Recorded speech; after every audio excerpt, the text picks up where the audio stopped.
Bueno, muchas gracias. Ya entonces hemos empezado con la grabación. Entonces, María Paula, por favor, haces presentación de la temática del día de hoy. Vale, profe. Bueno, muchachos, hoy nos toca el libro Qué loco propósito de Francis Crick.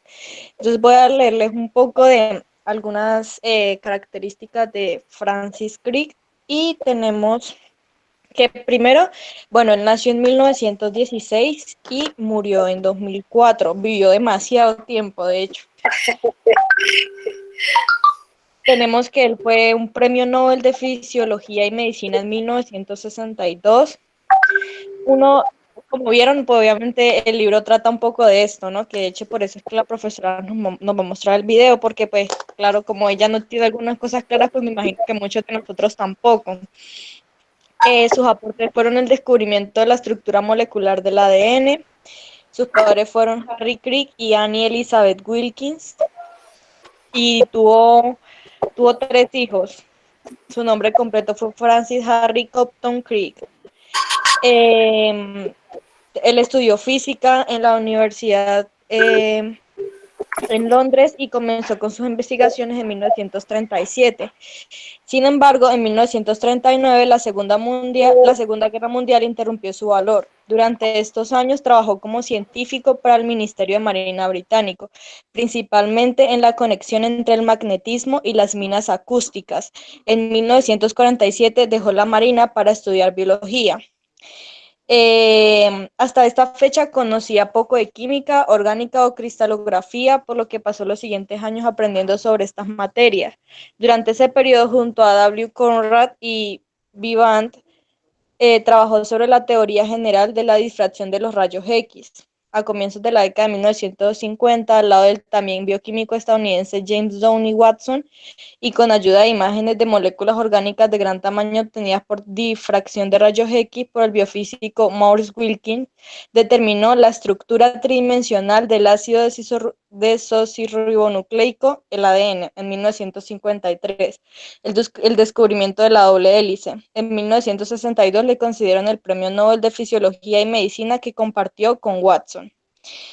Eh, eh, Siguió estudiando el código genético e investigando los virus. En 1976 entró en el Instituto Salk para Estudios Biológicos de California, donde desarrolló varios estudios sobre el funcionamiento del cerebro. En colaboración con S. Brenner, concentró sus investigaciones sobre bioquímica y genética, principalmente en la síntesis proteínica y el código genético. Fue galardonado con las medallas Royal y Copley de la Royal Society de Londres en 1972 y 1975 y con la Orden del Mérito en 1991. En 1940 se casó con Ruth Dorren Dodd. Su hijo Michael F. C. Crick es científico. En 1947 se divorció y contrajo matrimonio nuevamente en 1949 con Odile Speed, teniendo con ella dos hijos más, Gabriela Crick y Jacqueline M. T. Crick. La familia vivía en una casa a la que dominó la hélice dorada, nombre con el que Crick recreó su conversación con sus amigos cuando les contó por primera vez un club de Cambridge su descubrimiento. Francis Crick falleció el 29 de julio a los 88 años en el Hospital Thornton de la Universidad de California en San Diego, Estados Unidos, debido a un cáncer de colon. Listo, esto es lo que tenemos de su autobiografía, de su biografía, perdón. Listo, bueno, muchas gracias. Como todos ya pudieron ver, nuestro autor del día de hoy, a diferencia, digamos, de los demás personajes que hemos visto en el transcurso de estas sesiones, es un científico, es un físico, ¿sí? Y bueno, María Paula al principio tenía como una sensación que yo también la tuve, y es que yo empecé a mirar el libro y yo me hice la pregunta, yo dije, pero ¿por qué? Porque lo primero que uno hace antes de leer un libro es mirar quién es la persona que escribió ese libro, porque eso a uno le da, siempre se los he dicho, el averiguar quién es esa persona le da a uno, digamos, idea o bases de qué espera encontrar en ese libro, ¿sí? Entonces, cuando empiezo yo a leer la biografía del autor que acaba de mencionar María Paula, pues yo me extraño mucho y me pregunto por qué Miguel Ángel querrá que los estudiantes lean a un personaje que es físico, que dedica toda su vida a la ciencia y que gana un premio Nobel por un descubrimiento, ¿sí? Entonces yo decía, bueno, ¿qué tiene que ver él? Y sobre todo ese título el título que recibe el libro, que uno también se pregunta, bueno, ¿y cuál será el objetivo, no? El libro que se llama ¿Qué loco propósito? ¿Sí?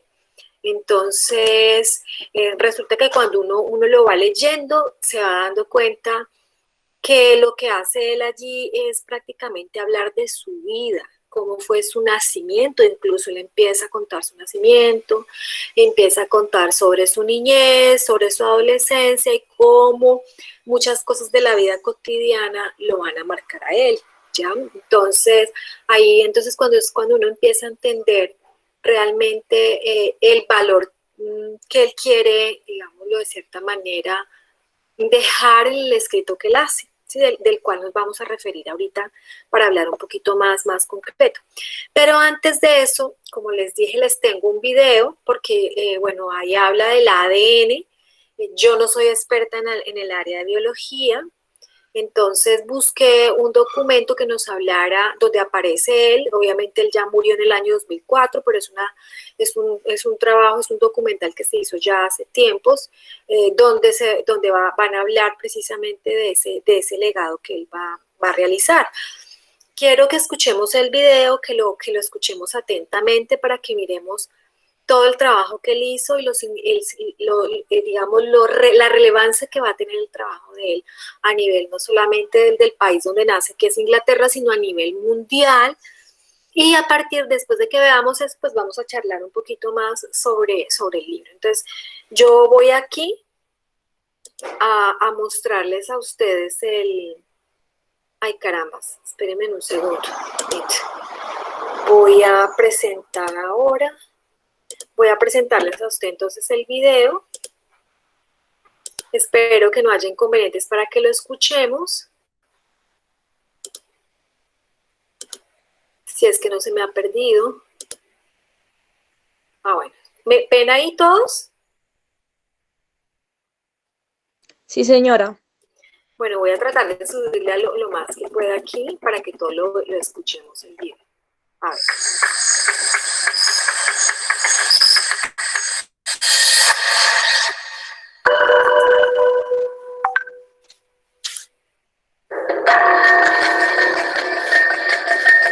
Perdón, ¿escuchan? Pues el audio está un poco distorsionado, pero no sé si es que así suena el video o será por, pues, cómo se está difundiendo el audio.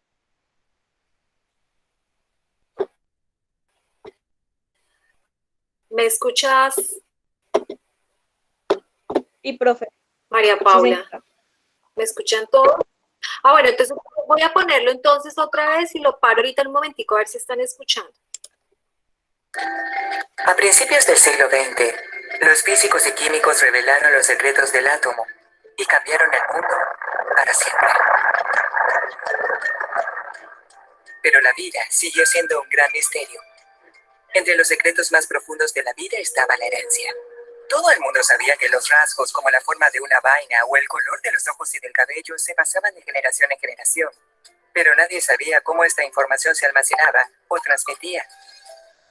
Los científicos estaban convencidos de la existencia de una molécula biológica clave en este proceso, que debía tener cualidades bien especiales.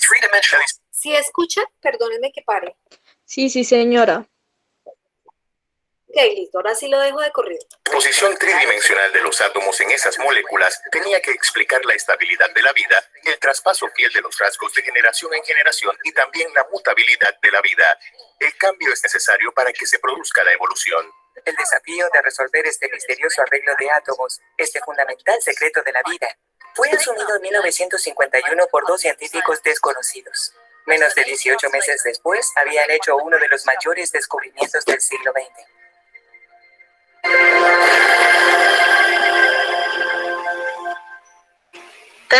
Se conocieron en el laboratorio Cavendish en Cambridge, Inglaterra. Uno de ellos fue un estadounidense de 23 años, James Watson. Tenía el pelo casi rapado cuando llegó a Cambridge, y eso era muy raro para Cambridge en esa época. Le gustaba usar zapatillas de gimnasia y usaba los cordones desatados y cosas por el estilo. Era un enfant terrible, diría yo. Pero detrás de todo esto, por supuesto, estaba su extremo e intenso amor por la ciencia desde su niñez y su determinación. El otro era un inglés llamado Francis Crick. Había estudiado física. Su carrera académica se había interrumpido por el inicio de la Segunda Guerra Mundial. No fue hasta 1949 que volvió a las ciencias académicas. Ansioso de recuperar tiempo perdido, ahora le interesaba la biología. Crick y Watson conectaron instantáneamente al conocerse en 1951. Les encantaba hablar de ciencia. A Francis y a mí nos gustaban las ideas. Y siempre y cuando pudiera hablar con Francis, yo ya saben, sentía que los días valían la pena. Crick siempre estaba dispuesto a compartir sus ideas y rara vez lo hacía discretamente. En cualquier sala que estuviera, haría más ruido que cualquier otra persona. Constantemente compartían ideas entre sí, las descartaban, tenían otra, las seguían un poco más, descartaban esa, pero luego algo inesperado surgía, era como una clase de reciprocidad. Teníamos formaciones diferentes, pero teníamos los mismos intereses. Ambos pensábamos que encontrar la estructura del gen era la clave. La idea del gen proviene de los experimentos de Gregor Mendel con plantas de guisantes en la década de 1860. Para la década de 1920, los genes se habían localizado convincentemente dentro del núcleo de las células y se asociaban con estructuras llamadas cromosomas. También se sabía que los cromosomas están hechos por proteínas y ADN. Esto significaba que los genes tenían que estar formados por ADN o proteínas. ¿Pero cuál de los dos? Las proteínas parecían la mejor apuesta. Hay varios tipos diferentes y hacen muchas cosas diferentes dentro de la célula. Por el contrario, el ADN no parecía muy interesante. Es solo una repetición de unidades de azúcar unido a un fosfato y a una de 4 bases. La predisposición para descartar el ADN estaba tan arraigada que persistió luego de que Oswald Avery demostró que podía transmitir información genética. Avery había aislado una sustancia que transmitía un rasgo desde una bacteria a otra, y este principio transformador, como él lo llamó, no era destruido por una enzima que digería proteínas, pero sí lo era por una enzima que digería ADN. Watson y Crick fueron de los pocos que encontraron convincente el trabajo de Avery. Pensaron que los genes tenían ADN. También que resolver la estructura de la molécula revelaría cómo la información genética es almacenada y transmitida. En esa época estaba perfeccionándose una poderosa técnica para estructuras moleculares, la cristalografía de rayos X. En su máxima capacidad, la cristalografía de rayos X puede determinar la posición de cada átomo en la molécula que se está analizando con respecto a cualquier otro átomo. No es que sea fácil. La imagen que uno obtiene es un patrón de difracción. Y para que tenga sentido, para determinar dónde están los átomos, se necesita interpretar grandes cálculos. En los 50 el equipamiento era primitivo y difícil de mantener. Las fuentes de rayos X no eran muy brillantes. Para peor, el ADN no es una molécula fácil para trabajar. Básicamente, imagínense moco. Es un poco difícil tomarlo y hacer cosas con él y analizarlo. No es muy divertido trabajar con polímeros desde ese punto de vista. Cavendish era famoso por la cristalografía de rayos X, pero el director del laboratorio no quería que su personal radiografiara el ADN. Sabía que un grupo del King's College en Londres ya estaba haciendo eso y no quería que lo vieran como una competencia. No eran buenos modales. El científico del King's College que había iniciado su trabajo en el ADN era Maurice Wilkins. Como Crick, había estudiado física y solo recientemente se había interesado en cuestiones biológicas. Si bien le atraía el problema del gen, Wilkins no tenía la urgencia de Watson y Crick por hallar una solución. Para complicarle las cosas a Wilkins estaba la relación con su colega Rosalind Franklin. Ella era una talentosa cristalógrafa, pero cuando ingresó al equipo de King's, pensó que ella iba a dirigir la investigación sobre el ADN. Ella creía que era su proyecto y él creía que era suyo. Además, él pensaba que ella solo le ayudaría a resolver la estructura. Era la receta para un desastre. Los tiempos y sus personalidades iban en contra de una colaboración efectiva. En esos tiempos era muy difícil que una mujer fuera tomada en serio en el mundo de la ciencia, así que yo pensaría que Rosalind Franklin tuvo que haber sido bastante segura de sí misma. Definitivamente ella afirmó su independencia. Wilkins, a decir por todo su nombre tímido, muy a su pesar aceptó que iban a trabajar por separado. Londres está a solo 75 millas de Cambridge. Eso significa que Watson y Crick podrían mantenerse al tanto del trabajo que se hacía en King's. Pero otro potencial competidor estaba a miles de millas de distancia en California. Linus Pauling tenía fama como el más grande químico físico de su generación. Era muy admirado por su habilidad para construir modelos precisos de moléculas complejas. Watson y Crick estaban convencidos que era solo cuestión de tiempo para que Pauling usara esta técnica para resolver el ADN. Las moléculas biológicas tienen variadas formas.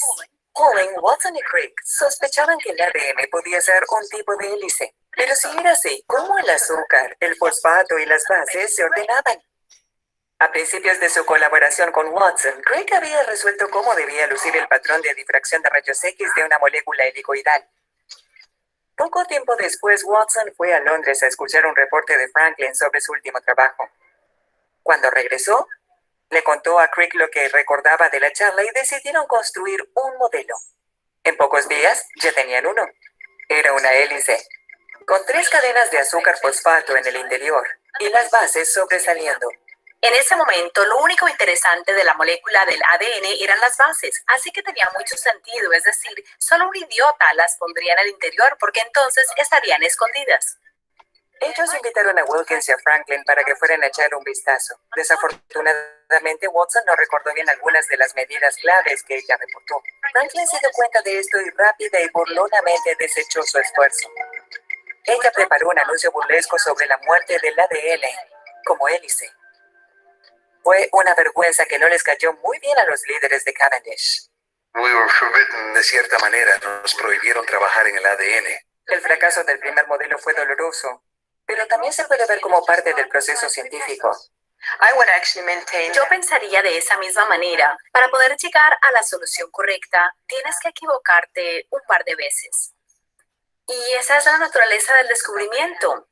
Y si tienes miedo de cometer un error, vas a fracasar en este negocio. Para 1952, Watson y Crick leyeron y debatieron todo lo que tenía cierta relevancia para su travesía, que continuaban de manera oculta para descubrir la estructura del ADN. Para mí había solo una manera de ser feliz, o dos, ya saben.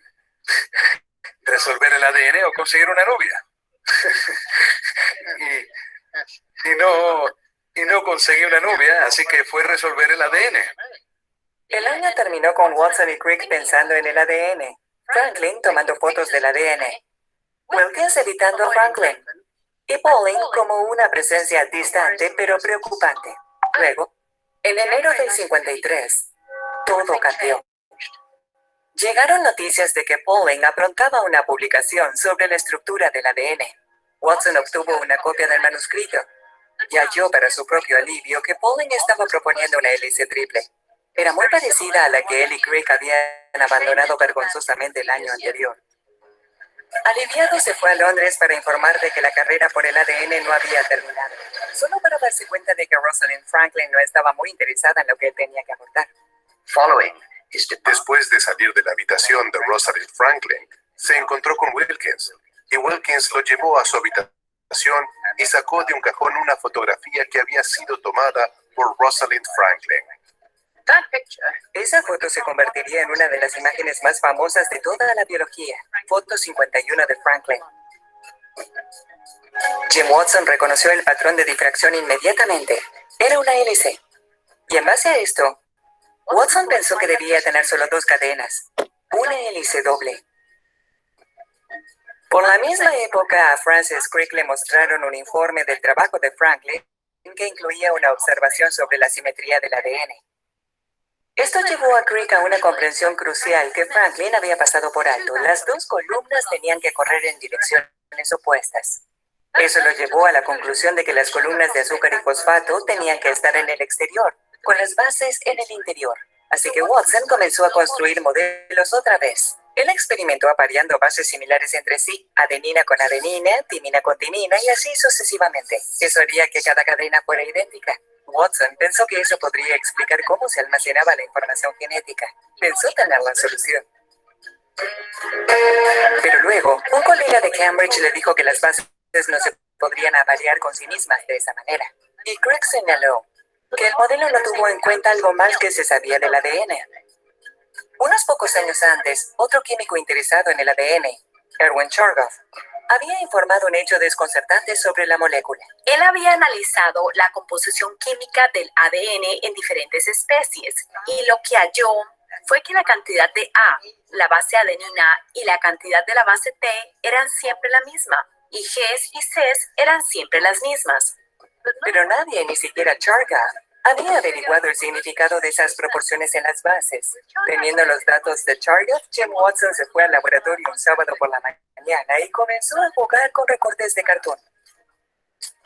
Comencé a moverlos alrededor y quería una distribución, ya saben, donde tuviera una molécula grande y una pequeña. Y entonces, ¿cómo lo hizo? De alguna manera, había que formar uniones de enlace. Así que aquí tenemos una A y acá tenemos una T. Y quería que este hidrógeno apuntara directamente a este nitrógeno.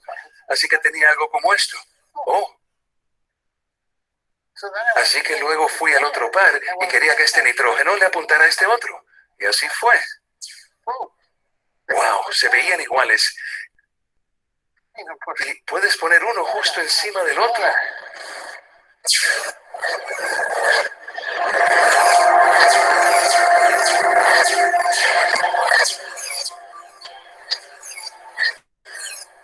Sabíamos que solo podríamos, incluso si llegamos hasta el techo, estaríamos construyendo una pequeña fracción de la molécula. Cientos de millones de estos pares de bases en una molécula, todas encajando con una maravillosa simetría que vimos la mañana del 28 de febrero de 1953. El modelo coincidía con las mediciones, tanto con las fotos de difracción de los rayos X como con los datos de Chargaff. Pero lo más importante de todo es que la disposición de las bases reveló de inmediato cómo funciona el ADN. El aspecto principal de la estructura era la naturaleza complementaria de las bases. Si había una grande de este lado, teníamos que tener una de las pequeñas de este lado o viceversa, y así sucesivamente hasta arriba. Esto significaba que fácilmente, al separar las dos cadenas, podrías fácilmente hacer una copia complementaria nueva, solo siguiendo estas reglas de apareamiento de cuál iba con cuál. Y eso resolvió de un solo golpe la idea de cómo se replicaba un gen. La estructura inmediatamente reveló dos cosas: cómo se almacena la información genética y cómo los cambios o las mutaciones se producen. La información se almacena en la secuencia de las bases. Las mutaciones se dan cuando se cambia la secuencia. Es una respuesta más simple y mejor de lo que hubiéramos esperado. Recuerdo una ocasión cuando Jim dio una charla. Es verdad que le dieron 1 o 2 tragos antes de la cena. Fue más bien una charla breve, porque todo lo que pudo decir al final fue, bueno, es tan lindo, es tan lindo. Creo que todos simplemente se alegraron porque el campo lo necesitaba. Pero por otro lado, ya saben, el departamento de bioquímica no nos invitó a dar un seminario sobre esto.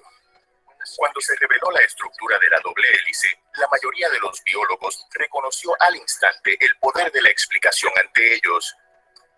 Aquí estaba esta hermosa molécula que podía explicar tanto la estabilidad de la vida en el transcurso de muchísimo tiempo y su mutabilidad en la evolución.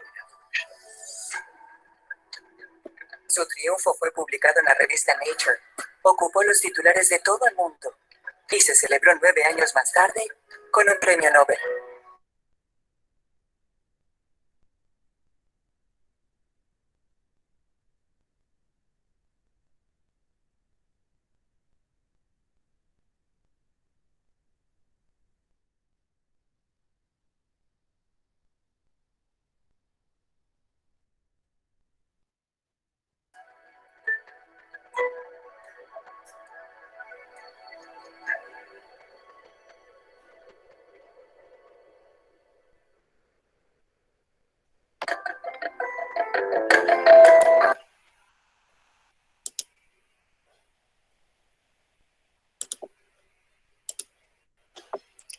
Bien, chicos, ¿qué tal les pareció? ¿Sí entendieron?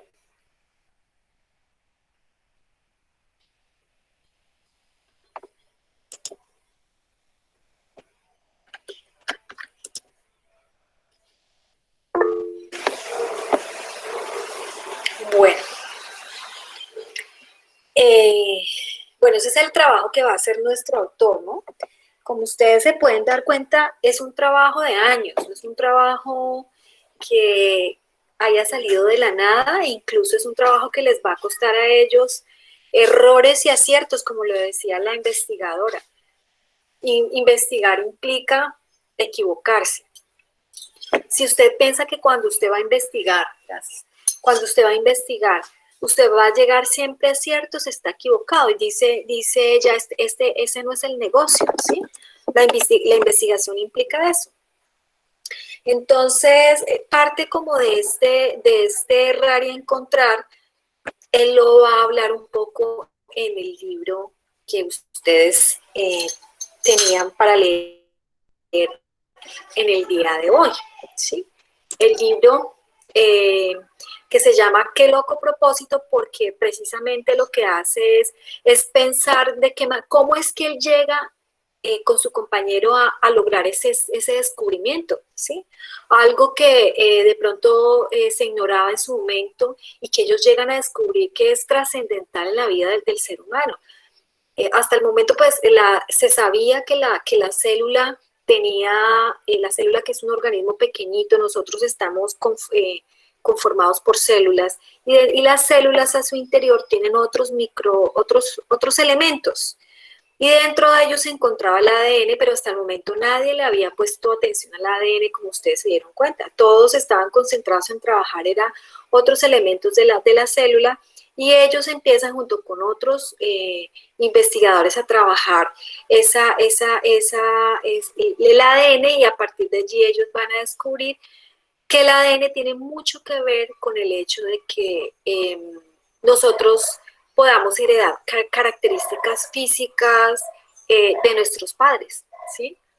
Entonces, esto fue supremamente importante porque a partir de allí ya se pudo explicar este fenómeno que antes era completamente desconocido para la sociedad. No sé si María Paula quiera hablar sobre algo o alguien quiera hacer un comentario hasta aquí.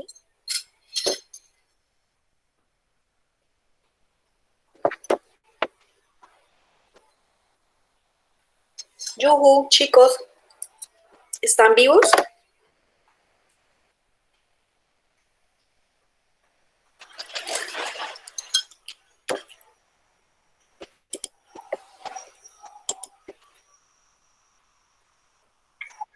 Yo sí del video como que no tengo mucho que opinar, yo de la ciencia paso, pero pues si quiere, profe, vamos a empezar de una vez con el libro. Dale, si no, o sea, por ejemplo, ¿a ustedes les parece importante esto, que él haya descubierto esto? Bueno, nosotros somos de las ciencias sociales y humanas, donde nosotros no manejamos esa actitud que se puede manejar en las ciencias naturales, en la física, de los fenómenos, ¿sí? Nosotros nos encargamos de estudiar al hombre, la sociedad, las ideas que produce ese hombre, las organizaciones, y eso no son hechos que sean medibles y muchas veces ni cuantificables, ni son exactos. Entonces nuestras lógicas digamos, de mirar la realidad son completamente diferentes. Sin embargo, lo que quiero aquí es que ustedes cuestionen y dimensionen la importancia que pudo haber tenido el haber descubierto esto, ¿sí? Saber por fin qué elemento, que no sabría qué nombre ponerle porque no conozco de la biología, qué elemento de nuestro organismo es el que interviene para que nosotros podamos, de cierta manera, heredarle a nuestros hijos características físicas, ¿sí? Físicas, psicológicas. Entonces, esto fue un gran avance. Y sobre todo si lo miramos porque ellos eran muy jóvenes. Ellos eran chicos demasiado jóvenes que se habían entrado en el mundo, en el caso de nuestro autor, en el mundo de la física. Él no era biólogo, era un físico, y él empieza a tomar, digamos, el rumbo hacia la biología, se une con otro compañero que se va a realizar es que encuentran la solución a esa pregunta que desde hacía mucho tiempo se estaba haciendo la humanidad. Profe, Jimena dice que le parece muy importante, que tiene mucha relación con las ciencias humanas. Es asombroso como en ese tiempo descubren algo de esa magnitud y ahora podemos correlacionar la trascendencia de ello.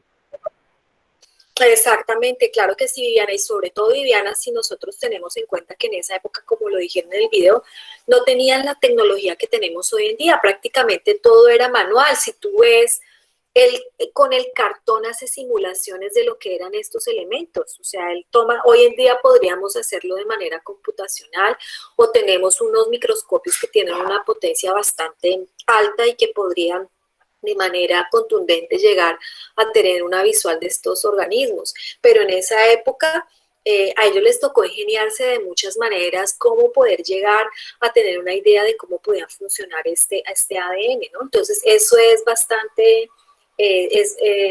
digamos, es de mucho elogio para las personas, para ellos, que siendo muy jóvenes, porque ellos podrían estar haciendo otras cosas como cualquier joven, ¿no? Disfrutando la vida, haciendo cualquier otra cosa, pero ellos decidieron apostarle, como dijo él, o conseguir novia o dedicarme al ADN. Y entonces la respuesta fue, pues, dedicarme al ADN porque pues no pude conseguir novia, ¿no? Bueno. El profe Fernando está pidiendo la palabra, entonces tiene la palabra Fernando. Claro. Sin embargo, pues, bueno, primero que todo, buenos días. Buenos días. Yo pienso que estos descubrimientos dicen de carácter científico y meramente para el campo de las ciencias naturales y biológicas. Siento que también aportó mucho y dio mucho que hablar también en el campo de las ciencias humanas. ¿Por qué? Porque esto ya venía como cambiando una doctrina que se venía manejando desde antes de lo que se tenía conocimiento de cómo era pues el ADN, antes de que se descubriera la doble hélice, según tengo entendido del texto. Entonces, para mí, afecta tanto a las ciencias naturales como a las ciencias sociales por el hecho de hacer un descubrimiento que revolucionó casi todo el campo de las ciencias en general en el siglo XX. Y ya.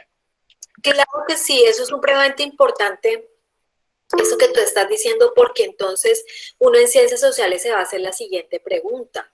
Es decir, nosotros, nuestras características, por ejemplo, nuestro carácter desde el punto de vista psicológico, nuestro carácter es producto del medio en el que vivimos, o hay cosas que realmente ya vienen en nuestros genes y que simplemente ya nosotros vienen con nosotros, ¿sí? Uy, profe.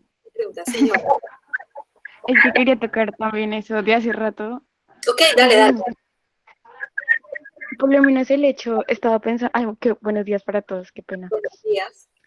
El hecho de que tuviera tanta trascendencia en ese año, como lo dijo mi compañero, es el hecho de que en ese momento, pues había como un retraso de alguna manera en muchos momentos de la sociedad, por decirlo así, y que descubrieran algo de esa magnitud que ahora lo podemos correlacionar, como dije anteriormente en el comentario, es muy, muy importante, la verdad, y aplica muchísimo en las ciencias humanas. Y iba a tocar algo muy puntual sobre lo que tú dijiste, y es que por lo menos eso afecta el comportamiento humano. Yo por lo menos no creía que la herencia genética pudiese afectar mi comportamiento, pero claro que lo puede afectar, como también puede afectar el medio donde estoy rodeada. También lo afecta porque eso depende mucho de lo que me hayan enseñado, de cómo me haya criado, cómo me hayan criado mis papás y lo que me hayan enseñado ellos con base, en lo que sus padres le enseñaron. Entonces es como una cadena de hechos que viene hace muchísimos años y que por eso hace que uno crea que todo ha cambiado, pero es que siempre ha habido ese patrón, por lo que sus papás le han enseñado cierto tipo de comportamientos y pues uno lo sigue llevando. Pero ya cuando uno se encuentra en un contorno y en un espacio, pues ya las cosas cambian. Muy bien. Muchas gracias. Me gustaría leer un comentario que pusieron, profe. Ajá. Milton dice, el hecho de que no seamos de las ciencias naturales no implica que no sea un hecho importante para nosotros, ya que es algo que transformará el pensamiento de la humanidad. En un cambio trascendental que se le da para el avance de nuestra especie como seres razonables. Eso explica la evolución de la humanidad de generación en generación. Exactamente. Mire, es tan importante que cuando ustedes van al médico, a ustedes les preguntan, ¿en su familia hay alguien que sufre de azúcar? ¿Alguien que tuvo cáncer? Siempre, siempre nos hacen esas preguntas. ¿Por qué? Porque en la medida de que nuestros antepasados han tenido ciertas enfermedades, nosotros tenemos la tendencia a poder poseerlas y desarrollarlas, ¿sí? Entonces, ahí viene lo genético. Uno no solamente hereda de pronto cosas del carácter, aspectos físicos, los ojos, el cabello, la manera como uno camina, cómo se comporta, sino que también uno puede heredar la predisposición a tener ciertas enfermedades. Entonces, miren ese potencial tan, digamos, tan importante que tiene, y eso también va a trascender en la sociedad, incluso hasta en la misma forma de concebir el ser humano para poderlo educar, ¿sí? Entonces, si él ya nace con ese carácter, con esa forma, digamos, de ser, lo que podemos hacer a partir de la educación es tratar de moldearlo, ¿no? Entonces, empiezan a surgir toda una serie de teorías a nivel social también que tratan de explicar quién es el hombre. Anteriormente, por ejemplo, cuando nacían niños con síndrome de Down o personas con ciertas discapacidades, las sociedades lo que hacían era rechazarlas y se pensaba que eran personas que de pronto habían nacido así por una maldición o por un castigo, pero no existía el conocimiento como nos lo acaban de explicar en este video, y es que si esa regularidad perfecta no se da cuando nosotros estamos formándonos en el vientre de nuestros padres, si alguna cosita de ellas no llega digamos, a casar como tiene que casar, pues ya de entrada vamos a tener un problema que va a ser genético y que va a ser para toda la vida, ¿sí? Entonces, este fue un descubrimiento y como lo acabo de decir algunos compañeros, que no solamente va a cambiar la vida de cómo se va a concebir la biología, sino también las ciencias naturales. Y en todos los campos lo podemos ver hoy en día, ¿sí? Incluso ha tenido unos avances mucho más allá. Hace poquito se hizo descubrimiento sobre el genoma humano, que ese fue, digamos, el primero fue descubrir el ADN como uno de los protagonistas en la parte de la herencia, y hace muy poco el genoma humano, en el cual se puede descifrar perfectamente tú qué enfermedades tienes, e incluso se puede alterar el genoma humano para que tú puedas tener hijos con colores de ojos que tú quieras, con ciertas condiciones físicas, incluso hasta que sea resistente a ciertas enfermedades. Entonces, este descubrimiento le abrió las puertas para una transformación del mundo, que desde las ciencias sociales nosotros tenemos que sentarnos a pensar también hasta qué punto vamos a ser racionales para el manejo de este tipo de ciencia, si la vamos a utilizar verdaderamente para mejorar las condiciones del ser humano o si las vamos a utilizar para hacer el mal a la humanidad, ¿sí? Entonces, yo creo que las ciencias sociales en este sentido es la conciencia de la ciencia en ese quehacer científico desde el punto de vista de estarle cuestionando de qué manera va a ser esa aplicación de ese conocimiento. Y ahí es donde nosotros también entramos. Marlon estaba reclamando los derechos de autor, que no leí que el comentario era del profe, entonces el comentario de eso explica la evolución de la humanidad de generaciones en generaciones de Marlon. Y Juan José hace un comentario y dice, al igual que el descubrimiento de la estructura del ADN, el surgimiento de las ciencias sociales también fue algo innovador y rechazado por algunos teóricos, como le ocurrió a los científicos Crick y Watson. Claro que sí. En su momento las ciencias sociales, bueno, tenemos que remontarnos al siglo XIX para poder hablar de las ciencias sociales o de las ciencias, de las disciplinas como tal. Nuestras disciplinas como las conocemos hoy en día surgieron la gran mayoría o se consolidaron porque ya algunas venían desde tiempo atrás como trabajando, pero se logran consolidar hacia el siglo XIX. Estoy hablando a partir de 1800. A partir de allí empiezan a aparecer una serie de disciplinas que pues se fortalecen y, por ejemplo, habían unas que ya de cierta manera se venían trabajando como la matemática, la física, que tenía un recorrido largo, pero empiezan a aparecer otras que van a ser, digamos, novedosas, como por ejemplo la sociología. La sociología aparece en el siglo XIX y lo que intenta es explicar de qué manera las sociedades, cómo funcionan, cómo se relacionan los sujetos, porque igual no todo es ciencia, o sea, podemos explicar el movimiento de los astros, podemos explicar la caída de los cuerpos, podemos explicar cómo una planta puede nacer, crecer y morir, o podemos explicar que existe una diversidad vegetal o animal, pero también era importante poder explicar cómo los seres humanos nos organizamos para poder construir sociedad, y eso era supremamente importante. Entonces empiezan a surgir una serie de, digamos, de disciplinas que intentan comprender el hombre, entre ellas está la sociología, pero inicialmente ella tuvo que luchar para ser reconocida por la física y la matemática como ciencia, porque nosotros como disciplina en las ciencias sociales tenemos un aspecto, y es que nosotros no, nuestro conocimiento no va a la búsqueda de leyes universales, porque cuando hablamos de sociedades y de hombres es imposible hablar de universales, es decir, es imposible decir que todos los hombres son buenos o todos los hombres son malos o todas las sociedades tienen la misma lengua o todas las sociedades tienen la misma cultura. Entonces, en este sentido, necesitamos hablar de particularidades y por lo tanto la manera como nosotros hacemos o desarrollamos el conocimiento era completamente diferente o tiene que ser completamente diferente a como lo hacen las matemáticas y la física. En matemáticas y física tú desarrollas una un problema y tú llegas a una respuesta, y si yo les doy a mis 30 alumnos el mismo problema, todos van a llegar a la misma respuesta. Puede ser que algunos lo hagan con un procedimiento largo u otros corto, pero todos van a llegar a la misma respuesta. En el caso de las ciencias sociales, cuando vamos a hacer un estudio de las sociedades, no podemos llegar a la misma respuesta, porque el hombre es multidimensional, es decir, tiene tantas facetas y puede comportarse de tan diferentes maneras en tan diferentes contextos que es imposible nosotros poder establecer unas leyes universales que expliquen su comportamiento. Entonces, ese fue el primer problema que encontraron las ciencias sociales en el siglo XIX cuando intentan consolidarse como disciplinas, porque las matemáticas y las ciencias naturales les decían que no eran ciencias porque sencillamente no establecían leyes, ¿sí?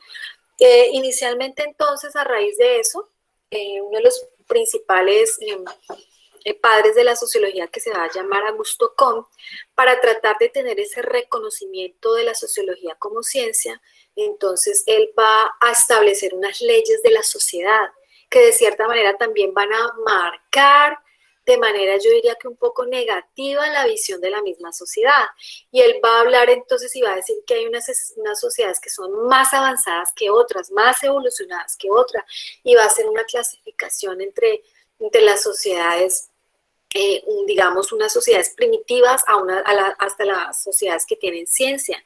Y entonces va a decir que unas son mejores que otras. Y eso de cierta manera va a marcar mucho la forma como se va a ver al hombre en la sociedad, incluso los mismos países, porque entonces se va a empezar a hablar de países desarrollados, de países subdesarrollados, de personas de razas, se va a hablar de que los indígenas son menos que los blancos o que los blancos son más que los negros. Entonces esto va a traer una serie de implicaciones a nivel social.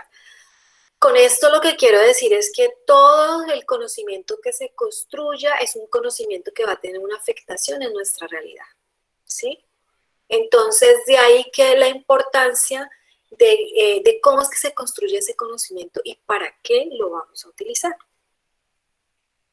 ¿Bien? Bueno. Sigamos, si quieres hacer, María Paula, el libro, abordemos un poco el libro.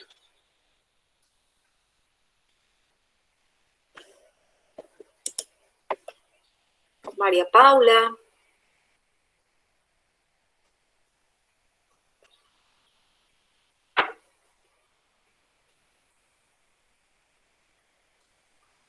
Sí, señora, ya voy a... Espera un momentico, voy a abrir el libro.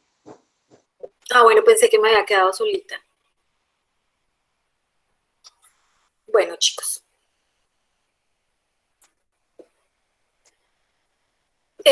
Bueno, en el libro, él hace primero, él inicia primero haciendo como una descripción de su vida, ¿no? Desde la niñez.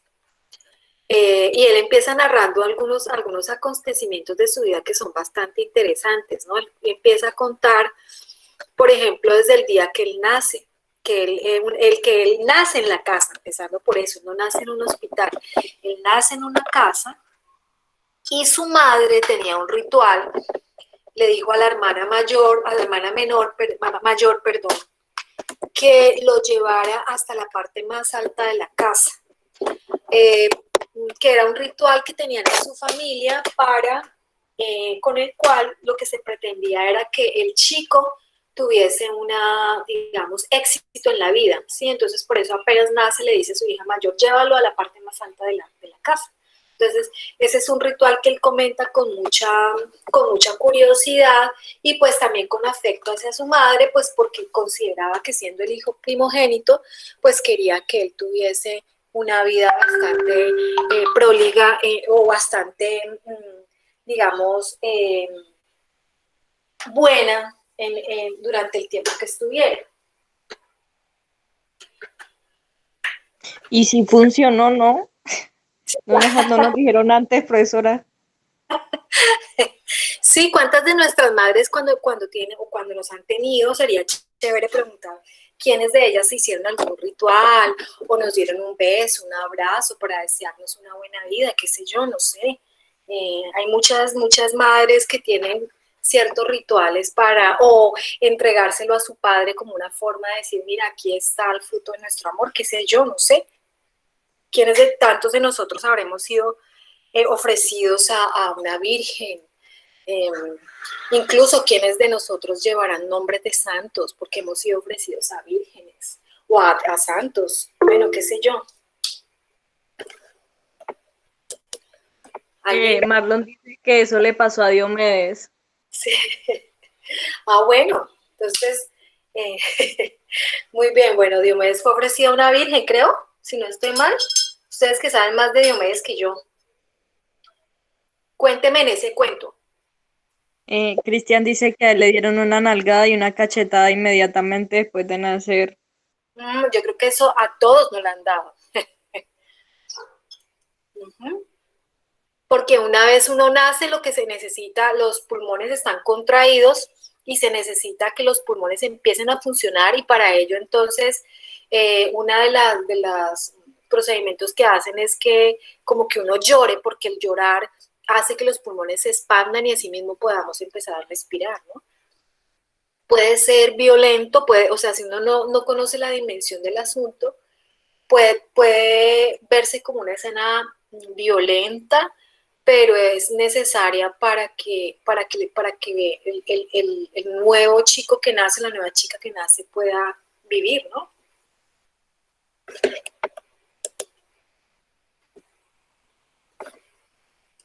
Bueno, entonces él nace en la casa, en la casa de él su madre no lo tuvo en un hospital, y yo creo que eso es una práctica que tenían muchas de nuestras mamás. De pronto las mamás de ustedes no sé, pero lo que yo sé, por ejemplo, en mi caso, mi mamá me tuvo en la casa y eso era una práctica normal anteriormente.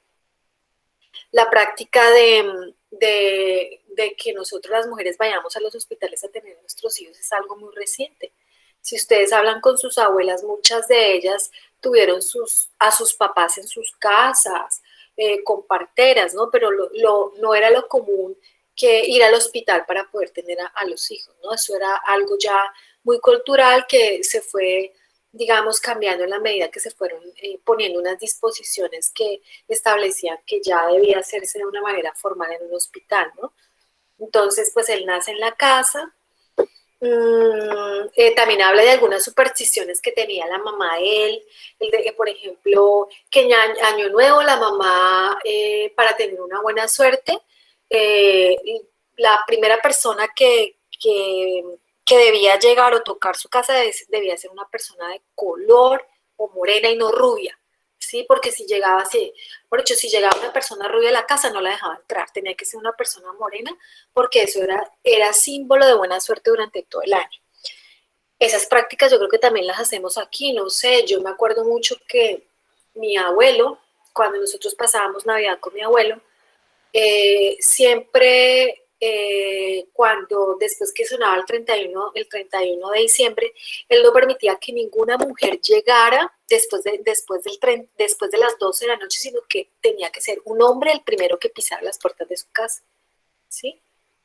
Nunca se lo pregunté por qué, pero ya cuando leo este libro me acordé de mi abuelo, ¿sí? Son tradiciones que de pronto vienen, estábamos mirando, es un personaje de Inglaterra y mi abuelo era de Boyacá.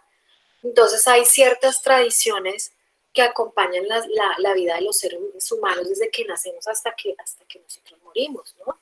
No sé si hay algunas tradiciones de parte de ustedes que hayan visto en su familia. Escucho. Andrés García dice opresor, Diver dice el calzón amarillo, Cristian dice el machismo en su máxima expresión. Sí.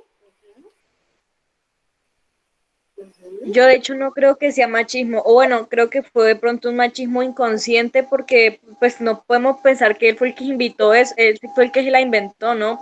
Probablemente era algo que estaba en su familia desde hace mucho tiempo y al igual que la profesora uno no pregunta y posiblemente uno queda con esas cosas de que uno también lo hace, pero uno no sabe por qué lo hace básicamente. Exactamente. Bien. Y a pesar de que, como ustedes lo vieron a él joven en las fotografías, él no era negro, él era un rubio alto de ojos azules. Entonces, es de suponerse que si estamos hablando del ADN, sus padres eran más o menos parecidos. Sin embargo, su mamá, la primera persona que dejaba entrar después de Año Nuevo, era un moreno y no un rubio. Bueno. Jefferson está pidiendo la palabra, entonces Jefferson puede hablar.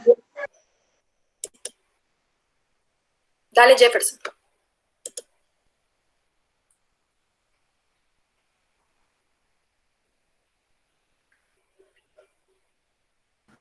Hola, hola. ¿Se me escucha? Buenos días.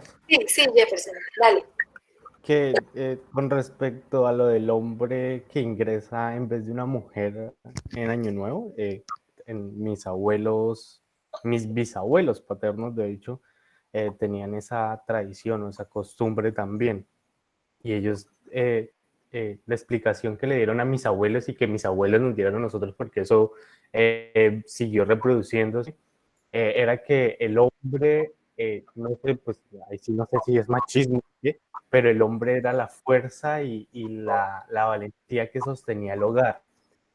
Entonces, que esto permitía que el hogar se mantuviese en armonía y en estabilidad por mucho tiempo. Entonces, esa era la razón que pues contaban, no sé si esa sea la de sus abuelos, profe, pero sí era por la armonía que transmitía el hombre y la fuerza y la sostenibilidad de la familia y del hogar. Entonces, y lo más importante, contaban mis abuelos, les contaban sus bisabuelos, era que ese hombre fuera de confianza, que no fuera cualquier hombre desconocido, que fuera una persona X, sino que fuera una persona que transmitiera confianza a la familia para sostenerlo. Entonces, como que eso me hizo acordar de esas tradiciones que se tenían en mi familia paterna. Ve, qué bien. Yo, la verdad, yo nunca le pregunté a mi abuelo, pero me parece, o sea, independientemente del significado, bonita la explicación que dan, ¿no?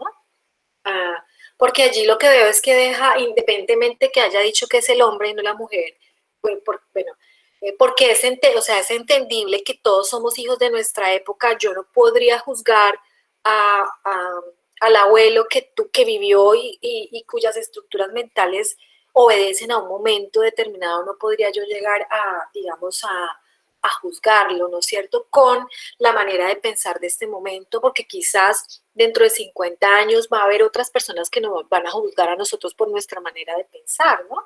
Entonces, desde el punto de vista histórico, no es posible hacer ese tipo de cosas. Nosotros tenemos que es tratar de entender cómo era que pensaban esas personas.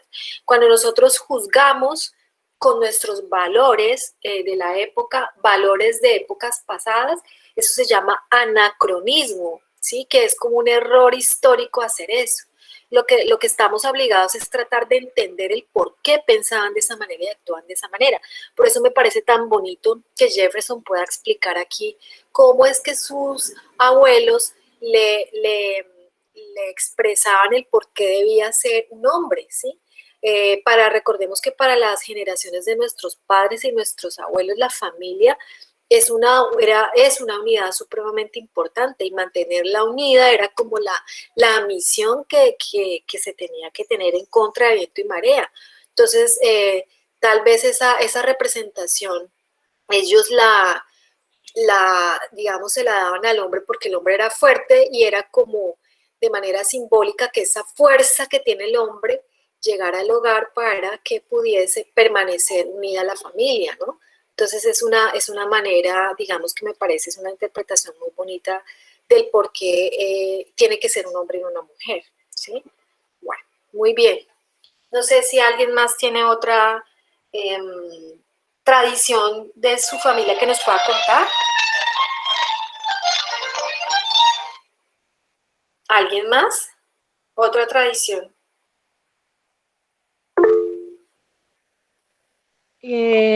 Milton escribió: la tradición de mi familia es que, como de costumbre, el padre abandona a la familia. Qué buena tradición. Wow. Bueno, sí. Lamentable. Pero bueno. ¿Quién más? Cristian dice: en mi familia, en Año Nuevo es pegarle al más joven. ¿De verdad? ¿Y eso por qué? Cuéntenos. Hola. Hola. Se supone que es para, o sea, según lo que me cuentan mis abuelos y todo, Sí. es para que el chino, en este caso ya la China, que mi abuelo ya tuvo la compasión de, bueno, no compasión, sino ya tuvo la conciencia porque mis primos y yo lo jodíamos tanto, Sí. de que la tradición también se pasará para las mujeres. Sí. Y entonces era como para que cogiera fuerzas, para que, pues sí, para que se fortaleciera de los golpes que le va a dar la vida el próximo año. Ah, ok, qué bien. Entonces es una tradición pegarle, aunque son calvas. Ah, ok, perfecto. Vea pues. Sí. María Camila dice: en mi familia hacemos meditación para conseguir un año nuevo positivo, media hora antes de las 12.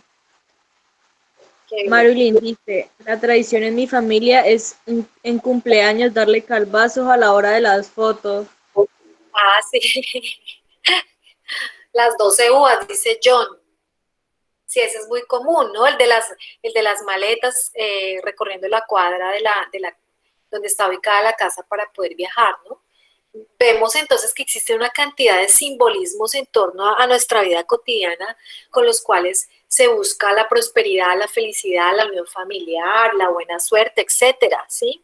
Eso yo creo que ha sido milenario. Si vamos a mirar las culturas, todas las culturas del mundo, todas, todas, todas sin excepción, eso sí es yo me atrevería a decir que es una regla universal, todas siempre han tenido ritos, que lo que buscan es el beneficiar o dar buena suerte a los integrantes de la comunidad. Eso es que de diferentes maneras, incluso hasta de las más inimaginables posibles, pero todas las sociedades siempre han tenido esos ritos, ¿no? Juan José dice que la espiga con el billetico de 1000 para la abundancia. También. Andrés García dice: la tradición de mi familia es irse de la casa después de las 12 a rumbear. Eso lo hacemos todos, yo creo. Juan Diego dice: un amigo del colegio una vez me contó que la familia de él baila alrededor del árbol de Navidad en Nochebuena. Qué bien. Marilyn dice: las flores amarillas. Mireya dice: las lentejas en los bolsillos. También sí he escuchado de esa, de las lentejas en los bolsillos, sí. Ajá. Sí, entonces sí ven que todas las sociedades, o sea, a pesar de que estamos hablando de un científico,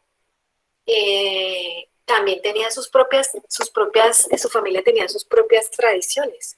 El saumerio en Navidad, claro que sí, también en mi familia han hecho saumerio, siempre lo hacen, eucalipto y una cantidad de hojas.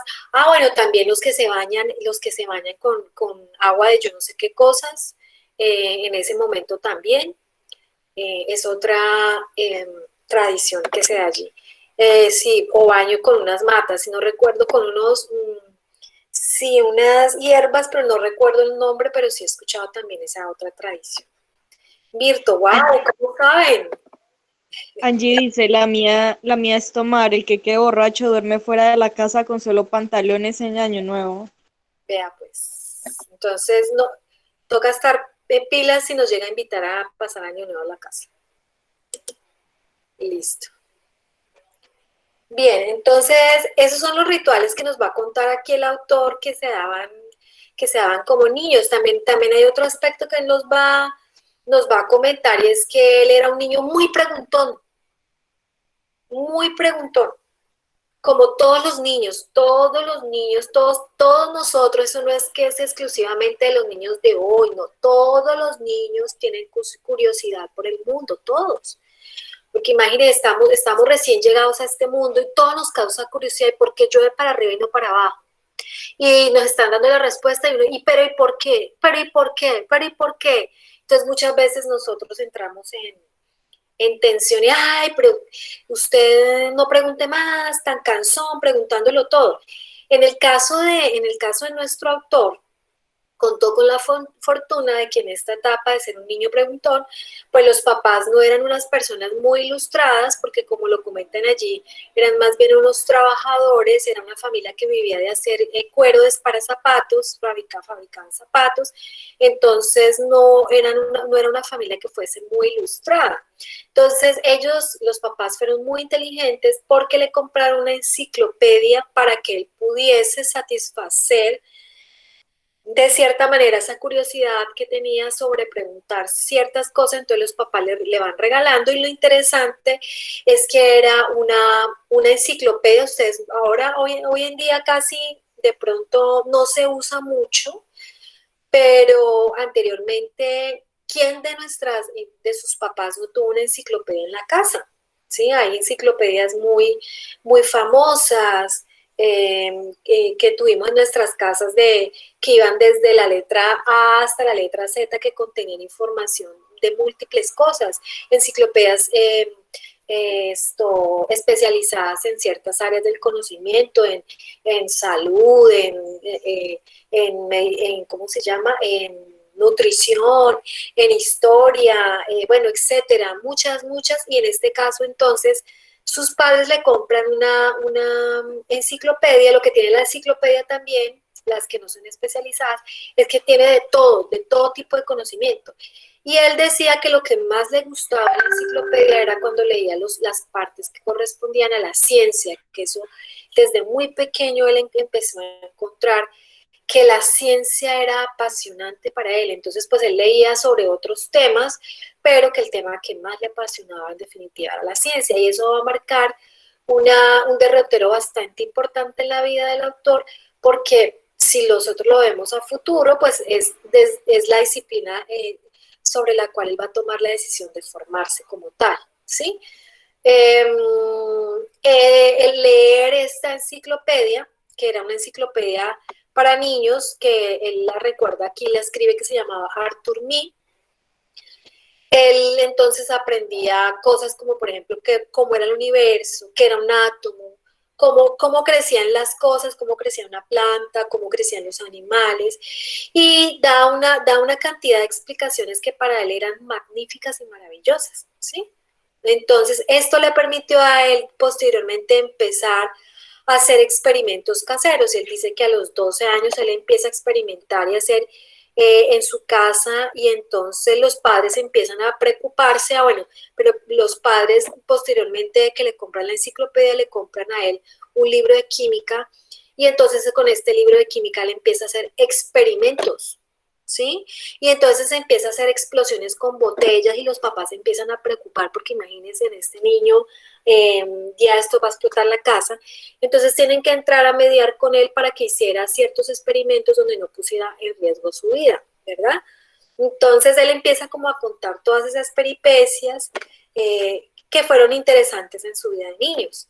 No sé si alguno de ustedes ha pasado o se acuerda de haber pasado por esa etapa de la curiosidad, donde querían conocer muchas cosas, y cuál fue la reacción de sus mayores en esas circunstancias. ¿Fueron recepcionados o fueron apaciguados con cállate, tú sí que preguntas mucho? Cuéntenme.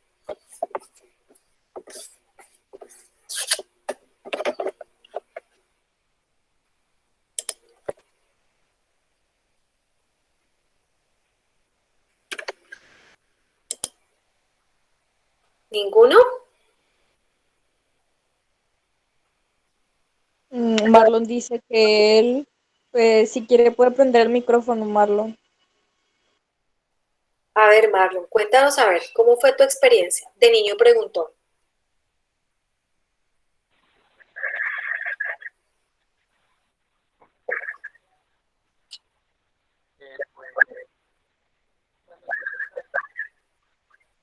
Marulín dice que a ella le decían, cuando esté grande se da cuenta de las cosas.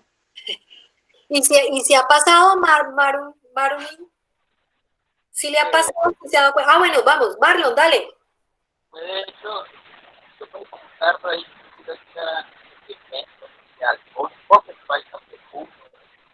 porque pues al final no me salía nada, me salía feo o algo así. Y al último, No sé, no estoy allá, chiquita, estoy aquí. Marlon, se oye.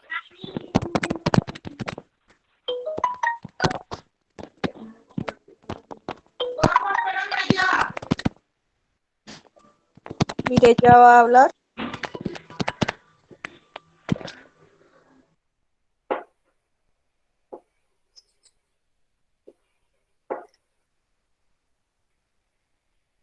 Bueno, María Paula, tú cuenta. Ah, bueno, me gustó mucho acá cuando dice la Marulín, no sé si estoy pronunciando bien el nombre, Marulín Montaña, que decía, cuando esté grande se da cuenta de las cosas. Bueno, y yo te pregunto, ¿ya te diste cuenta de las cosas?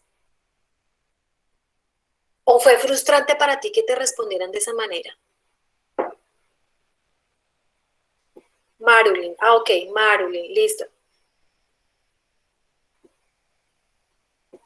Pues, profe, al menos en mi caso, yo era el entretenimiento de mi papá porque mi papá solía viajar mucho a Florencia, a Bogotá, así días muy seguidos, entonces él no tenía mucho tiempo de descansar.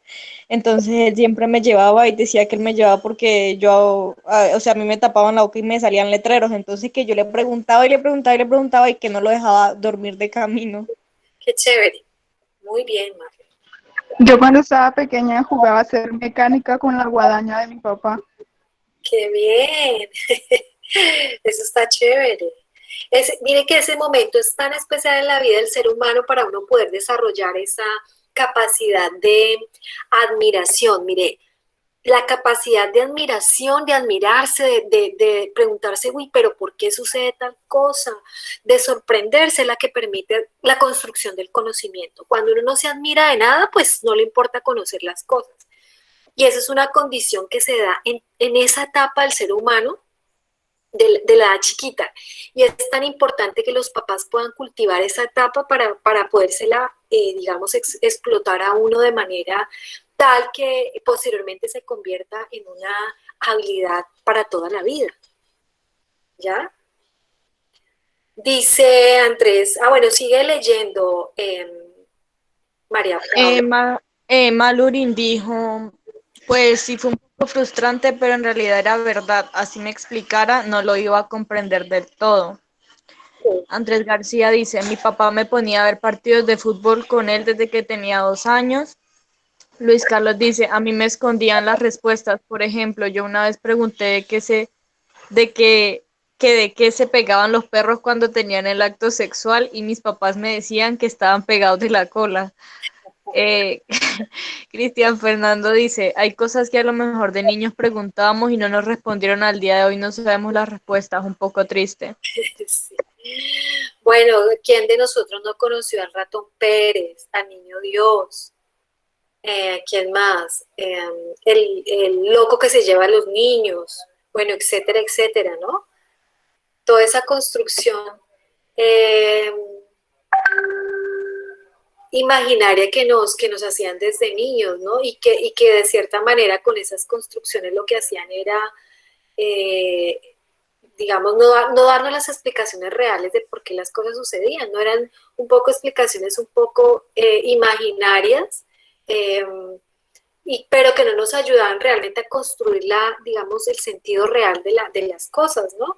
Nos hacían vivir como en un mundo fantástico, como un mundo maravilloso, un mundo de cuento de hadas mágico, pero que no era realmente un mundo, el mundo eh, digamos, el procedimiento que nos ayudara a entender cómo funcionaba realmente nuestra realidad. Topo. Bien. Bien, listo. Bueno, ¿qué otras cosas más de la vida de él recuerdan ustedes? Bueno, él habla que no era muy bueno para los deportes, que sus padres de pronto, y aquí uno de pronto por culturalmente, el fútbol es lo común para todos, ¿no es cierto? Pero en Inglaterra es el tenis, el rugby y el cricket, son los juegos como tradicionales de ese país, y él dice que sus padres, sobre todo su papá, era muy aficionado al tenis, su madre pues le gustaba y ambos lo practicaban, incluso su padre en algún momento participó en los juegos de Wimbledon, pero pues, no se dedicaba a eso, su madre lo practicaba, pero no tanto como su padre lo llegó a hacer. Y él intentó como en algunas ocasiones practicar un deporte, pero como que él decía, no, definitivamente yo lo hago pues porque veo que los demás lo hacen, pero no es mi pasión. Y ahí es donde entra un término que va a ser completamente importante e interesante en lo que él escribe, y es la pasión, porque él va a decir que en definitiva con eso él se va a dar cuenta que todo lo que uno quiere hacer en la vida lo tiene que hacer con pasión, porque si tú lo haces simplemente porque te toca, pues lo vas a hacer, pero no le vas a sacar el gusto y posiblemente no vas a lograr explotar todo el potencial que tú tienes. Pero que si tú haces las cosas con pasión, vas a llegar a lograr muchas cosas, como lo hizo él, ¿sí? Él entonces empieza a guiarse por lo que a él le apasiona, y entonces dice, definitivamente lo mío no es el deporte, lo mío son las matemáticas, lo mío son la física, lo mío es eso, entonces voy a dedicarme porque esa es mi pasión. Y es a partir de allí donde él entonces empieza a explotar todo su potencial hasta lograr lo que ya conocemos, que es el premio Nobel, ¿no? Pero entonces antes de llegar allí, él va a contar toda su experiencia, eh, digamos, también en cuanto a lo religioso. No sé si alguien de ustedes leyó. Bueno, pero antes de eso yo quisiera saber, que es la pregunta del millón, ¿realmente ustedes están en la carrera de la licenciatura en ciencias sociales porque es lo que les apasiona, o porque les tocó, porque el puntaje no les alcanzó, o porque querían irse para otra parte y querían estudiar algo parecido, y entonces lo medio parecido es esto? A ver, cuéntenme.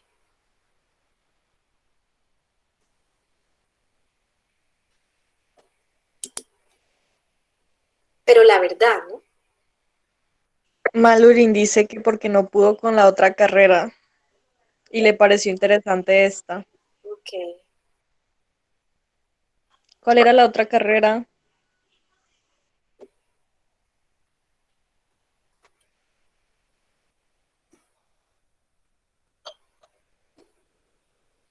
Ingeniería civil. Cristian dice que él sí está conforme acá por ahora. Ok. Marlon dice que esta es la que más se relaciona con la historia de la humanidad. Ok. Ajá. Andrés García dice que lo de Malurin por 2. Ah, ok. Ok.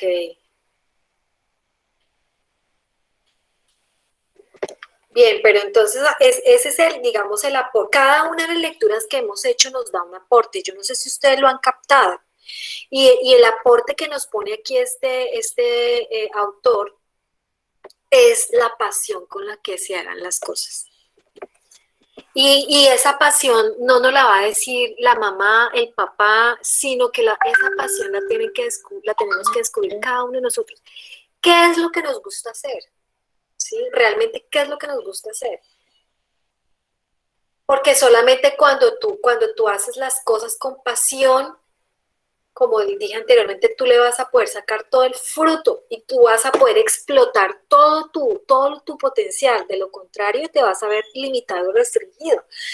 Y él entonces, él tiene que tomar muchas decisiones. Cuando él estudia primero física, él va a estudiar física, pero mientras estaba estudiando, llega un momento en que llega la Segunda Guerra Mundial. Y entonces, ustedes saben que en una guerra todo se para. Y entonces él tiene que parar sus estudios y dedicarse a trabajar.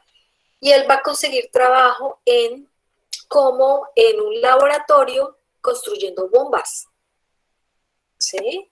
Entonces él empieza a construir bombas y construye las mejores bombas, tanto así que él al final, de una manera pues fría, va a decir, venga a ver si lo encuentro por aquí, que las bombas de él mataron a no sé cuántas personas. Espérenme a ver si yo encuentro ese pedacito por acá. No, mecánica. No. Dice, hasta 14 años, no encuentro, se me olvidó subrayarlo. Pero lo que él cuenta aquí es que parece que habían unas bombas y esas bombas pues no tenían tanta efectividad a tantos kilómetros, digamos, espacio, tanta especialidad, y lo que hace él es como perfeccionarla, y entonces él se dedica a eso, con pasión, ¿sí? Bueno, ahí uno tendría que entrar como uno sería muy crítico, ¿no? ¿Quién con pasión construye una bomba? Pero bueno, él lo hizo. Incluso él al final dice que pues que fue tan efectivo su trabajo que mató no sé cuántas personas, ¿no? Él lo comenta así, o sea, él se entrega tanto a su disciplina que incluso se olvida de que está en una guerra y se olvida que esa guerra es trágica, se olvida que la guerra es catastrófica. Él no se detiene mucho en esta parte, bueno, no se detiene mucho, pero también hay otro momento que lo va a marcar mucho y es la parte religiosa. Él dice que si bien sus padres eran religiosos, no era que fuesen muy entregados, o sea, eran más bien mesurados a la parte religiosa, pero que ese mundo religioso en el cual se introduce por sus padres, él va a tener una serie de confrontaciones porque pues él había leído mucho sobre ciencia y entonces él empieza a hacer esa lectura de la Biblia y los textos sagrados y él se empieza a dar cuenta, él trata como de explicar la Biblia a la luz de la ciencia. Y entonces él dice, y allí es donde empieza a decir que él empieza a construir digamos, un conocimiento del cual se ríe posteriormente porque él dice, pues yo lo que trataba era, como yo estaba convencido en lo religioso, yo trataba de dar explicaciones para apoyar la existencia de lo religioso a partir de la ciencia. Pero entonces él finalmente al mismo le da risa porque él dice que lo que estaba haciendo pues era tratando como de hacer algo que es imposible, ¿no? Y entonces allí toma el ejemplo de cómo él trataba de explicar el por qué la Biblia decía que Eva había nacido de una costilla de Adán. Entonces él dice, y él empieza a pensar y decía, tal vez la Biblia dice eso porque la mujer tiene más costillas que el hombre, tiene una costilla más que el hombre, y entonces tal vez por eso es que en la Biblia dicen que la mujer nace de la costilla de un hombre, por ese tipo de explicaciones digamos, físicas que existen.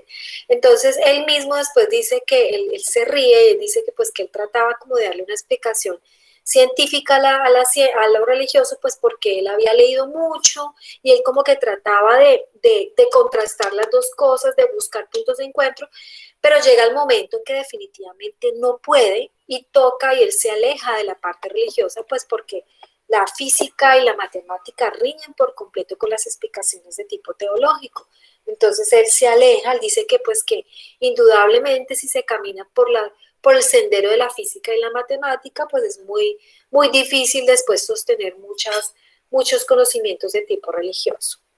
Entonces, él cuenta también que siempre ha tenido que tomar decisiones, su vida ha sido de toma de decisiones. Una de las primeras tomas de decisiones es qué voy a estudiar, y la decisión la toma con base en qué es lo que me apasiona, ¿sí? La otra decisión es, bueno, la ciencia o la religión. ¿Qué es lo que me apasiona? La ciencia, ¿ya? Y posteriormente también cuando le toca tomar decisiones cuando ya sale de la Segunda Guerra Mundial, consigue un trabajo y se va a trabajar y llega a una empresa donde se encuentra con biólogos. No se encuentra con físicos, su campo era la física y se encuentra con biólogos. Y él se empieza a preguntar, bueno, ¿qué voy a hacer con ellos aquí? Si yo soy físico y yo de biología no tengo ni idea. Entonces él empieza a estudiar, a hacer lecturas de tipo, hacer lecturas de biología y empieza a leer sobre el cerebro, las moléculas, etcétera. Y empieza como a tratar de ponerse al nivel de sus compañeros para no quedar mal, como para tratar de mirar cómo encaja, pero él también empieza a cuestionarse y decir, bueno, ¿yo por dónde me voy a ir? Porque la biología es tan amplia que tiene tantos énfasis, finalmente yo por dónde me voy a ir. Me voy a dedicar a entender el cerebro, me voy a dedicar a entender la célula, ¿qué es lo que voy a hacer finalmente? ¿Sí? Entonces ahí es donde le toca tomar otra decisión en su vida. Y entonces él empieza a leer unos textos, a relacionarse con ciertas personas, y eso también lo lleva, a partir de la pasión que tienen esas personas, él lo lleva también a apasionarse sobre el tema, digamos, de lo que es la célula. Y él empieza entonces, en ese transecto, a aprender de esas personas, y se da cuenta que la manera como la física funciona para explicar el mundo es diferente en el momento que se va a meter en el mundo de las ciencias naturales, y específicamente de la biología. Entonces él tiene que aprender esa nueva lógica, él tiene que despojarse un poco de su lógica física, de la física como disciplina, y empezar a tratar de entender cómo es la lógica de la biología, que no funciona de la misma manera que la lógica física. ¿Bien? Entonces, ese es otro aprendizaje y otra toma de decisiones. Y entonces, esto le permite a él encontrarse con su grupo de compañeros con los cuales él va, que ya lo vimos en el video, sobre todo con uno de ellos, con el cual va a empezar a hacer los estudios sobre el ADN hasta descubrir finalmente que el ADN es el culpable, si lo podemos decir de esa manera, de la herencia genética. Hasta aquí. ¿Qué comentarios tenemos? ¿Qué les apasiona a ustedes, chicos?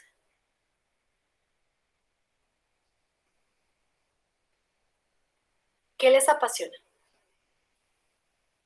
Bueno, yo diría, por ejemplo, yo me atrevería a decir que a Marlon le apasiona la historia, ¿verdad? Sí, muy bien, Marlon, está muy bien.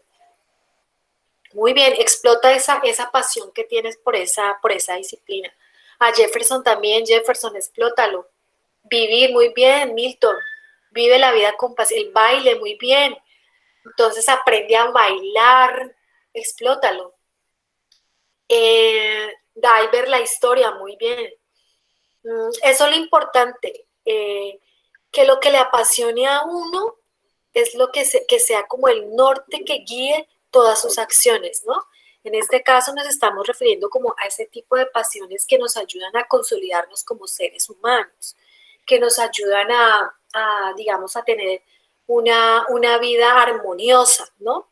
Diver también dice que la historia, muy bien. Uy, yo creo que me voy a encontrar con unos futuros historiadores muy buenos. Muy bien, apasionense mucho de la historia.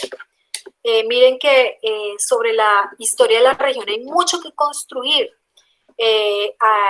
Aquí, digamos, la historia que se ha construido siempre ha sido una historia de carácter nacional, y la tarea que tienen los futuros historiadores es precisamente construir esas historias regionales. Y ustedes pueden, todos los que les gusta la historia, apasionarse con ese tema y empezar a consolidar una historia regional bastante fuerte a partir de las pasiones que ustedes tienen. Muy bien. Perfecto. Hay pasiones de todo tipo, ¿no? Pero todas las pasiones, vuelvo y repito, la idea es que nos lleven a consolidarnos como seres humanos. Bueno, no sé si alguien más tenga que decir algo, algún comentario. Entonces, para cerrar la sesión y para que María Paula nos diga cuál sería la lectura de el próximo encuentro.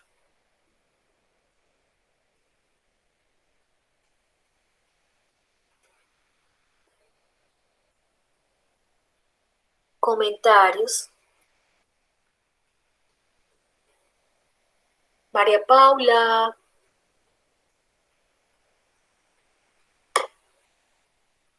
Voy, profe. Todavía hay unas personas, Cristian escribió que ese siempre la segunda opción era la pasión de él. Luis Carlos Ardila dice que el trabajo social, y Cristian Fernando dice que ya hablando en serio, siempre ayuda a los demás y la historia también le apasiona. Qué bien, me alegra muchísimo. No había visto, no había bajado el cursor y no había visto esos comentarios. Muy bien. Profe, ¿cuándo hacemos una sesión de qué podemos estudiar una vez terminemos esta licenciatura? Claro que sí, si ustedes quieren podemos hacer. Miren, yo voy a contarles un poquito. Bueno, hay unas maestrías que tiene la universidad, y está la maestría en educación, hay un doctorado en educación, hay una maestría en conflicto, creo que se llama conflicto y territorialidad, si no estoy mal y me equivoco, creo que estoy errando en el nombre. Y en estos momentos hay un profesor que se llama Carlos Arnulfo Sánchez. Él está trabajando una propuesta que ya la tiene casi terminada para abrir una maestría en historia. Él me pidió hacer un convenio con el programa de la licenciatura en Ciencias Sociales para que las personas que estén interesadas en la maestría puedan optar en estudiarla como una opción de grado. Entonces nosotros estamos como esperando a que él pueda terminar su propuesta, a que se la aprueben, y con base en eso entonces ya entraríamos a hacer ese convenio, ¿sí? Entonces eso sería, me parece fabuloso para los chicos que quieren, que les gusta y les encanta la historia.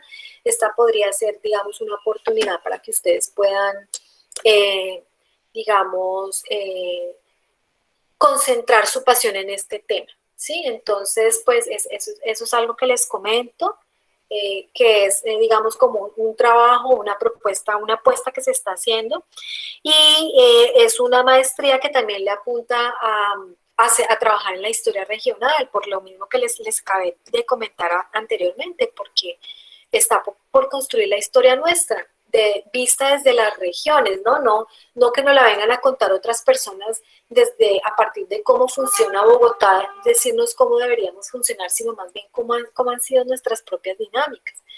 Entonces, esa es como una de las propuestas, ¿no?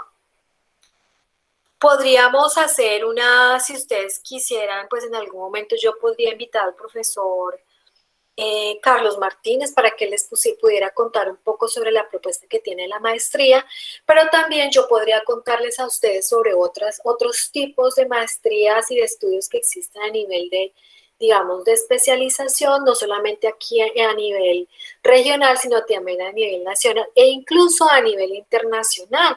Ustedes podrían también optar por buscar becas para irse a estudiar al extranjero, ¿sí?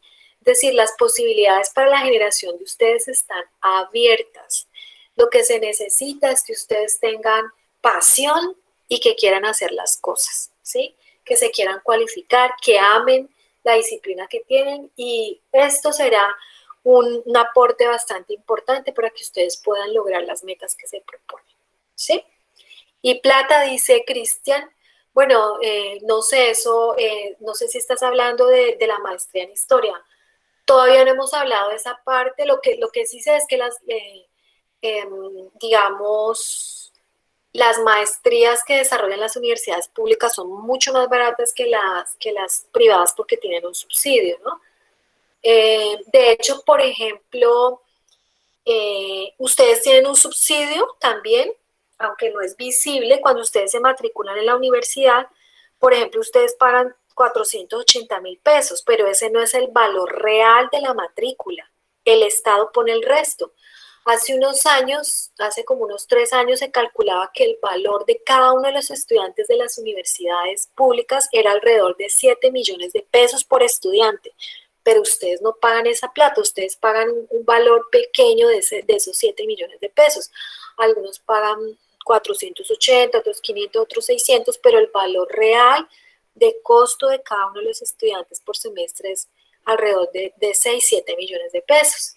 Entonces, de pronto, pues uno desconoce mucho eso, pero me parece importante que ustedes lo sepan. Lo mismo sucede a nivel de maestrías. Una maestría y un doctorado, si ustedes van a una universidad privada, una maestría le puede costar 15 millones, 20 millones, ¿sí? Mientras que en las universidades públicas, pues son mucho más baratas, cuestan alrededor de 3, 4 millones de pesos. Entonces, hay algunas que financian, bueno, no, realmente yo no podría especular en estos momentos y decirles a ustedes cómo va a ser el proceso de financiación o cuánto va a costar, porque sería muy atrevido de mi parte. Hay becas también que se pueden ganar los estudiantes por promedio. Por ejemplo, para irse a estudiar al extranjero también hay becas. Las más famosas son las becas Carolina, que te costean todo, pasajes, estadía, estudio, absolutamente todo, pero tienes también que demostrar un rendimiento académico. Es decir, si ustedes deponen su pasión en la licenciatura, trabajan con ahínco, ustedes pueden a partir de sus notas lograr muchas cosas, ¿sí?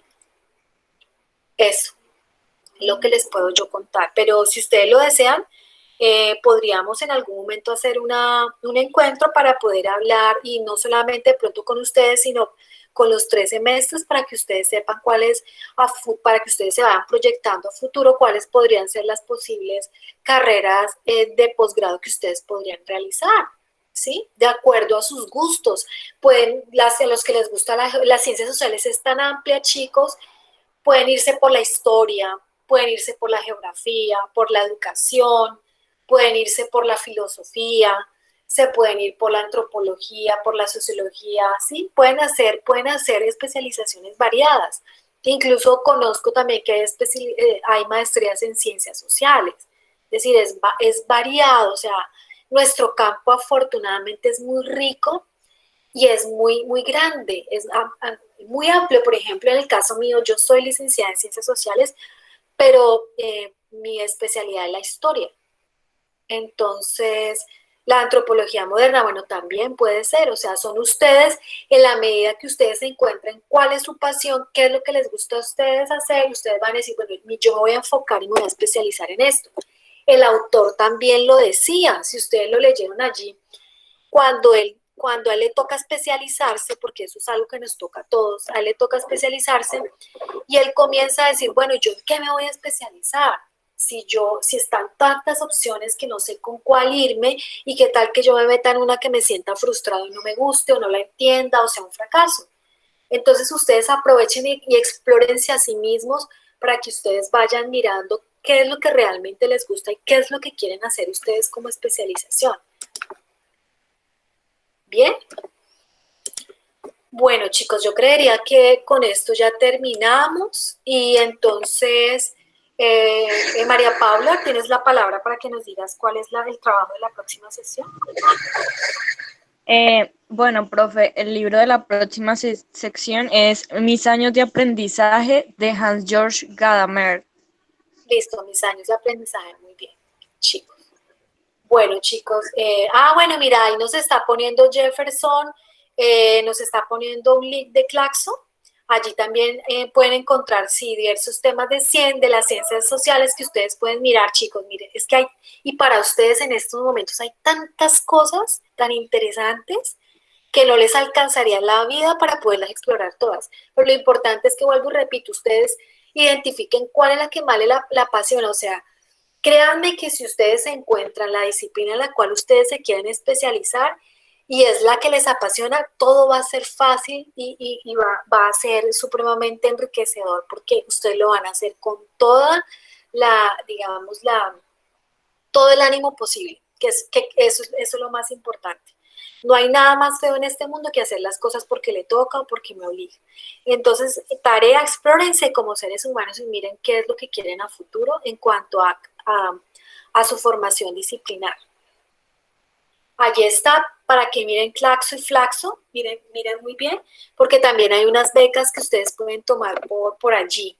Entonces, miren a ver, miren cuáles son los requisitos, proyéctense a futuro, ¿sí? Y con eso van a poder lograr muchas cosas. ¿Listo, chicos? Bueno, entonces me encanta haber compartido este espacio con ustedes, me encanta que estén participando y que todas estas reflexiones las recojan ustedes. Les recuerdo nuevamente para el trabajo que tienen con el profesor Miguel Ángel, de la autobiografía y el trabajo grupal. María Paula, ¿cómo vas con los resúmenes, la digitalización de cada sesión?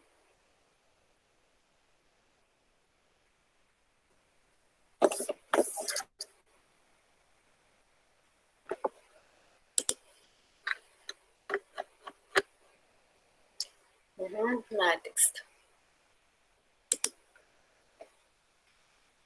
María Paula. Señora. Bueno, despidámonos y nos quedamos las dos hablando una cosa. Bueno, nos despedimos, chicos, que estén muy bien. Muchas gracias a todos. Nos vemos la próxima sesión. Gracias por su participación.